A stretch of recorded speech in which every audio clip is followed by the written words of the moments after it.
आर्यन और सपनों का बंद आसमान। आर्यन एक समझदार लेकिन बहुत चुप रहने वाला लड़का था जिसकी उम्र 10 साल थी और जो अपने कमरे की खिड़की के पास बैठकर आसमान देखने में घंटों बिता सकता था क्योंकि उसे लगता था कि तारे सिर्फ चमकते नहीं बल्कि बातें करते हैं। उसके शहर में लोग तेज चलते थे, तेज बोलते थे और तेज सोचते थे, लेकिन आर्यन धीरे था। उसे लगता था कि दुनिया तब सबसे ज्यादा साफ दिखती है जब हम जल्दी नहीं करते। एक रात जब पूरा शहर सो चुका था और केवल स्ट्रीट लाइटें जल रही थीं, आर्यन ने आसमान की ओर देखा तो उसे कुछ अजीब लगा क्योंकि तारे पहले जैसे नहीं चमक रहे थे। वे दूर दूर हो गए थे और उनके बीच खालीपन बढ़ गया था, जैसे आसमान थक गया हो। उसने अपनी माँ से पूछा तो माँ ने मुस्कुराकर कहा कि शायद बादल होंगे, लेकिन आर्यन को लगा कि यह बादलों की बात नहीं है क्योंकि आसमान का रंग बदला हुआ था। वह गहरा नहीं बल्कि भारी लग रहा था, जैसे कोई बोझ उठाए हो। उसी रात जब आर्यन सोने की कोशिश कर रहा था तो उसने अपनी अलमारी के पीछे से बहुत धीमी सी आवाज सुनी जो हवा जैसी नहीं बल्कि किसी के सांस लेने जैसी थी। उसने डरने की बजाय ध्यान से सुना और पाया कि आवाज कह रही थी, मदद चाहिए। आर्यन उठकर अलमारी के पास गया और जैसे ही उसने उसे हटाया उसे दीवार में एक गोल सा दरवाजा दिखाई दिया जो पहले कभी नहीं था और जो नीली रोशनी से बना हुआ था। दरवाजा धीरे धीरे खुला और उसके अंदर से एक छोटा सा प्राणी निकला जिसकी आंखें तारों जैसी चमकदार थीं और जिसके कंधों पर पंख नहीं बल्कि रोशनी की पतली रेखाएं थीं। उसने खुद को निब्बू बताया और कहा कि वो सपनों का संदेशवाहक है और आजकल उसका काम बहुत मुश्किल हो गया है क्योंकि आसमान बंद हो रहा है। आर्यन ने हैरानी से पूछा कि आसमान कैसे बंद हो सकता है तो निब्बू ने समझाया कि जब लोग सपने देखना छोड़ देते हैं तो आसमान सिकुड़ने लगता है क्योंकि सपने आसमान को फैलाते हैं। आर्यन ने फिर बाहर झांक कर देखा और अब उसे साफ दिखा कि तारे सच में पास नहीं आ रहे बल्कि दूर हट रहे हैं, जैसे किसी ने आकाश को मोड़ना शुरू कर दिया हो। निब्बू ने बताया कि सपनों का रास्ता धीरे धीरे बंद हो रहा है और अगर वह पूरी तरह बंद हो गया तो बच्चे सिर्फ नींद लेंगे लेकिन सपने नहीं देख पाएंगे। ये सुनकर आर्यन का दिल भारी हो गया क्योंकि उसे सपने बहुत पसंद थे। वह जानता था कि सपनों के बिना नींद सिर्फ सोना रह जाती है। तभी निब्बू ने उससे मदद मांगी और कहा कि उसे सपनों की दुनिया तक पहुंचकर आसमान की दरार ढूंढनी होगी जहां से सपने बाहर गिर रहे हैं। आर्यन ने बिना देर किए हाँ कहा क्योंकि उसे लगा कि अगर कोई भी दुनिया से सपने गायब होते देखे और कुछ ना करे तो ये सबसे बड़ी भूल होगी। उसी पल नीला दरवाजा बड़ा होने लगा और उसके अंदर तारों की तरह चमकता रास्ता बन गया। आर्यन ने पीछे देखा, उसका कमरा सुरक्षित था, सब सामान्य था। फिर उसने आगे कदम रखा और खुद को एक ऐसी जगह पर पाया जहां जमीन बादलों की बनी थी और हवा में अधूरे सपने तैर रहे थे। कोई उड़ने का सपना, कोई दोस्ती का सपना, कोई हंसी का सपना, लेकिन वे सब हल्के और कमजोर लग रहे थे जैसे उन्हें सहारा न मिल रहा हो। निब्बू ने बताया कि यही सपनों का मैदान है और अब यहाँ कोई नया सपना टिक नहीं पा रहा क्योंकि ऊपर का आसमान बंद होता जा रहा है। तभी दूर से एक गहरी लेकिन थकी हुई आवाज आई जिसने कहा कि आसमान थक गया है क्योंकि लोग सपने देखना भूल गए हैं और अब उसे भरोसा नहीं रहा कि फैलने का कोई मतलब है।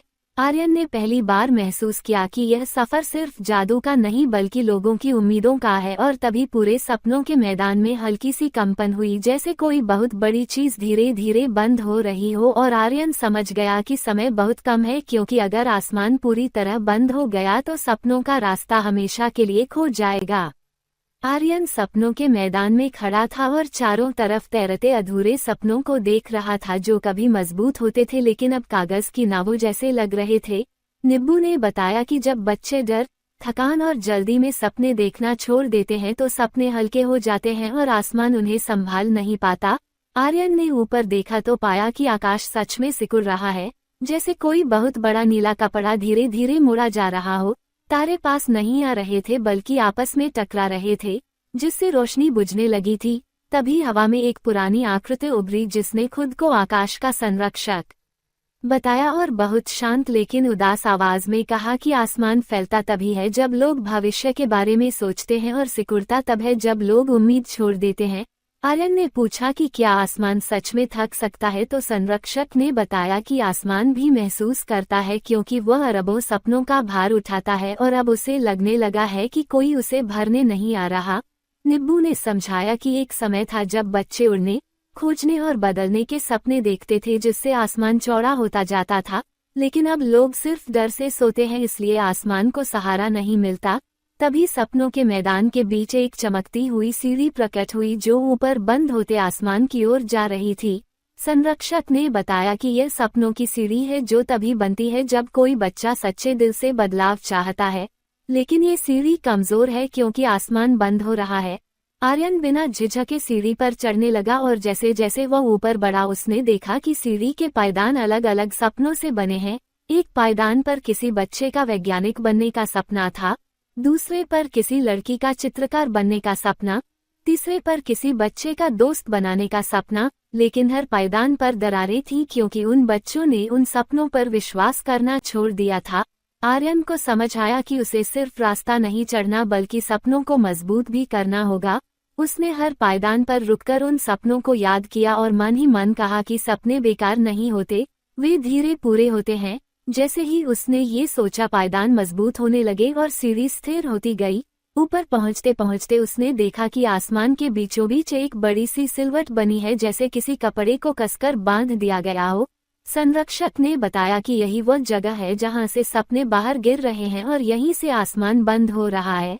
लेकिन सिलवट खोलना आसान नहीं है क्योंकि इसे ताकत से नहीं बल्कि विश्वास से खोला जाता है। आर्यन ने पास जाकर देखा तो पाया कि सिलवट पर अजीब सी गांठें बनी हैं जो डर, असफलता और अकेलेपन से बनी थीं।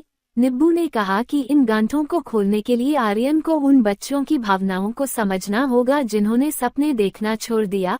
आर्यन ने आंखें बंद की और अपने शहर के बच्चों को याद किया। कोई पढ़ाई से डर रहा था, कोई दोस्त खोने से, कोई खुद पर भरोसा नहीं कर पा रहा था। उसने महसूस किया कि सपने मरते नहीं बल्कि थक जाते हैं।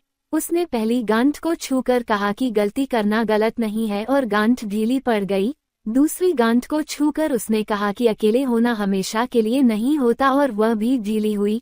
तीसरी गांठ को छूकर उसने कहा कि हर सपना तुरंत पूरा नहीं होता लेकिन वह रास्ता दिखाता है और वह भी खुलने लगी। जैसे जैसे गांठें खुलती गईं आसमान थोड़ा थोड़ा फैलने लगा और तारे अपनी जगह लौटने लगे। लेकिन संरक्षक ने चेतावनी दी कि अभी अंतिम कदम बाकी है क्योंकि आसमान को पूरी तरह खोलने के लिए किसी को धरती पर लौटकर बच्चों को फिर से सपने देखने की हिम्मत देनी होगी। आर्यन ने नीचे अपने शहर को देखा और समझ गया कि असली काम जादू की दुनिया में नहीं बल्कि घर लौटकर करना होगा। और तभी आसमान ने एक गहरी सांस छोड़ दिया था। आर्यन को समझ आया कि उसे सिर्फ रास्ता नहीं चढ़ना बल्कि सपनों को मजबूत भी करना होगा। उसने हर पायदान पर रुककर उन सपनों को याद किया और मन ही मन कहा कि सपने बेकार नहीं होते, वे धीरे पूरे होते हैं। जैसे ही उसने ये सोचा पायदान मजबूत होने लगे और सीढ़ी स्थिर होती गई। ऊपर पहुंचते पहुंचते उसने देखा कि आसमान के बीचों बीच एक बड़ी सी सिलवट बनी है, जैसे किसी कपड़े को कसकर बांध दिया गया हो। संरक्षक ने बताया कि यही वो जगह है जहां से सपने बाहर गिर रहे हैं और यहीं से आसमान बंद हो रहा है। लेकिन सिलवट खोलना आसान नहीं है क्योंकि इसे ताकत से नहीं बल्कि विश्वास से खोला जाता है। आर्यन ने पास जाकर देखा तो पाया कि सिलवट पर अजीब सी गांठें बनी हैं जो डर, असफलता और अकेलेपन से बनी थीं। निब्बू ने कहा कि इन गांठों को खोलने के लिए आर्यन को उन बच्चों की भावनाओं को समझना होगा जिन्होंने सपने देखना छोड़ दिया। आर्यन ने आंखें बंद की और अपने शहर के बच्चों को याद किया। कोई पढ़ाई से डर रहा था, कोई दोस्त खोने से, कोई खुद पर भरोसा नहीं कर पा रहा था। उसने महसूस किया कि सपने मरते नहीं बल्कि थक जाते हैं। उसने पहली गांठ को छूकर कहा कि गलती करना गलत नहीं है और गांठ ढीली पड़ गई। दूसरी गांठ को छूकर उसने कहा कि अकेले होना हमेशा के लिए नहीं होता और वह भी ढीली हुई। तीसरी गांठ को छूकर उसने कहा कि हर सपना तुरंत पूरा नहीं होता लेकिन वह रास्ता दिखाता है और वह भी खुलने लगी। जैसे जैसे गांठें खुलती गईं आसमान थोड़ा थोड़ा फैलने लगा और तारे अपनी जगह लौटने लगे। लेकिन संरक्षक ने चेतावनी दी कि अभी अंतिम कदम बाकी है क्योंकि आसमान को पूरी तरह खोलने के लिए किसी को धरती पर लौटकर बच्चों को फिर से सपने देखने की हिम्मत देनी होगी। आर्यन ने नीचे अपने शहर को देखा और समझ गया कि असली काम जादू की दुनिया में नहीं बल्कि घर लौटकर करना होगा। और तभी आसमान ने एक गहरी सांस ली, जैसे वह आखिरी बार खुलने की कोशिश कर रहा हो। आर्यन सपनों की सीढ़ी के सबसे ऊंचे पायदान पर खड़ा था और देख रहा था कि आसमान अब पहले से थोड़ा खुल चुका है लेकिन पूरी तरह आजाद नहीं हुआ है क्योंकि उसे सिर्फ जादू नहीं बल्कि इंसानों की भागीदारी चाहिए थी।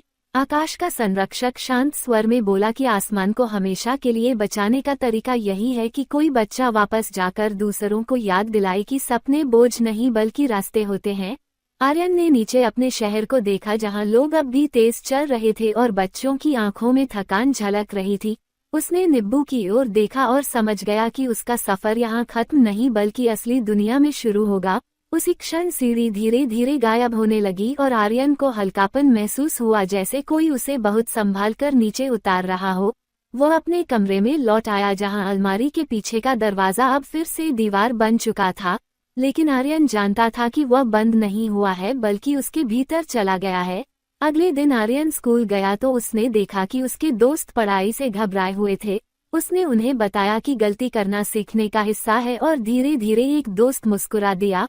फिर उसने उस बच्चे से बात की जो अकेला बैठता था और उसे अपने साथ खेलने बुलाया। और उस दिन किसी ने पहली बार बिना डर के हाथ उठाकर सवाल पूछा। जैसे जैसे आर्यन छोटे छोटे तरीकों से दूसरों का हौसला बढ़ाता गया वैसे वैसे शहर का आसमान सच में बदलने लगा। तारे फिर से साफ दिखने लगे, रात हल्की हो गई और बच्चों की नींद गहरी होने लगी। कहीं दूर सपनों का मैदान फिर से भरने लगा क्योंकि नए सपने आने लगे। कोई डॉक्टर बनना चाहता था, कोई संगीतकार, कोई दुनिया घूमना, और हर नए सपने के साथ आसमान थोड़ा और फैलता गया। आकाश का संरक्षक दूर से मुस्कुरा रहा था क्योंकि अब उसे सहारा मिल चुका था। निब्बू ने आखिरी बार हवा में चमकते हुए कहा कि सबसे बड़ा जादू यही है कि एक बच्चा दूसरे बच्चों को सपने देखने की इजाजत दे दे। और उसी रात जब आर्यन खिड़की से आसमान देख रहा था तो तारे पहले से ज्यादा दूर दूर तक फैले हुए थे। आसमान खुला हुआ था, हल्का था, और आर्यन मुस्कुरा रहा था क्योंकि अब वह जानता था कि दुनिया को बचाने के लिए हमेशा उड़ना जरूरी नहीं होता। कभी कभी बस किसी को उम्मीद देना ही सबसे बड़ी उड़ान होती है।